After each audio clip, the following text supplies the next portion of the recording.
আজকের দিনে দাঁড়িয়ে আমরা যে Xiaomi কোম্পানিটা দেখি, সেই Xiaomi কোম্পানির পিছনে একটা সুন্দর ব্যাকস্টোরি আছে। আপনারা কি সেটা জানেন? বেশ ইন্টারেস্টিং, ভিডিওটা দেখুন। 2010 সাল, বেইজিংয়ে বসন্তকাল। সেই সময় লে জুন নামে একজন ব্যক্তি, যিনি টেক ইন্ডাস্ট্রিতে বেশ ভালো পরিচিত, তিনি এমন কিছু একটা করার চিন্তাভাবনা করলেন যেটা আগে কেউ কোনো দিন করেনি।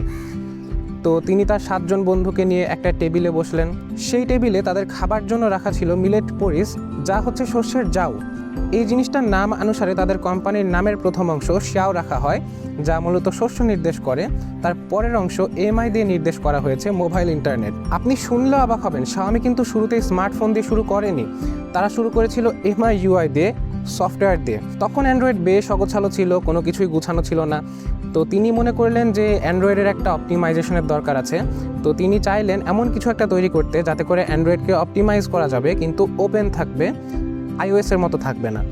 তো তিনি অনলাইনে বেশ কিছু হার্ডকোর টেক লাভারদের সাথে যোগাযোগ করলেন। এই ফ্যানরাই ছিল Xiaomiর সর্বপ্রথম সম্পদ। এই ফ্যানদের সাহায্যে Xiaomi উপরে উঠে আসে। তো তাদের চাহিদা অনুযায়ী তিনি সর্বপ্রথম এমআই ইউআই তৈরি করেন। প্রত্যেক সপ্তাহে টেক লাভাররা যেভাবে আপডেট দিতে বলতো, Xiaomi তাদের সফটওয়্যার উপর সেভাবে কাজ করে আপডেট নিয়ে আসতো। এইভাবেই চলতে চলতে খেলা ঘুরে যায় 2011 সালে। Xiaomi তাদের প্রথম স্মার্টফোন MI1 লঞ্চ করে।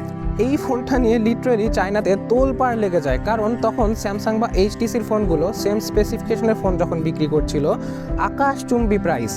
কিন্তু Xiaomi ওই একই স্পেসিফিকেশন দিচ্ছিল তার অর্ধেক প্রাইসে। কিভাবে সম্ভব?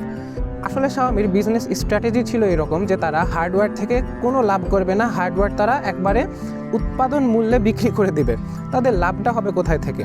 তাদের লাভটা তখন হচ্ছিল তাদের ইকোসিস্টেম থেকে, তাদের সার্ভিস থেকে, তাদের কাস্টমার সার্ভিস থেকে, বা তাদের সফটওয়্যার থেকে। তো এই জায়গাগুলো থেকে Xiaomi খুবই কম পরিমাণে লাভ করে তাদের ফোনগুলো মার্কেটে ছেড়ে দেয়। টেক লাভারদের কাছে এটা হয়ে উঠলো ঠিক সোনায় সোহাগা।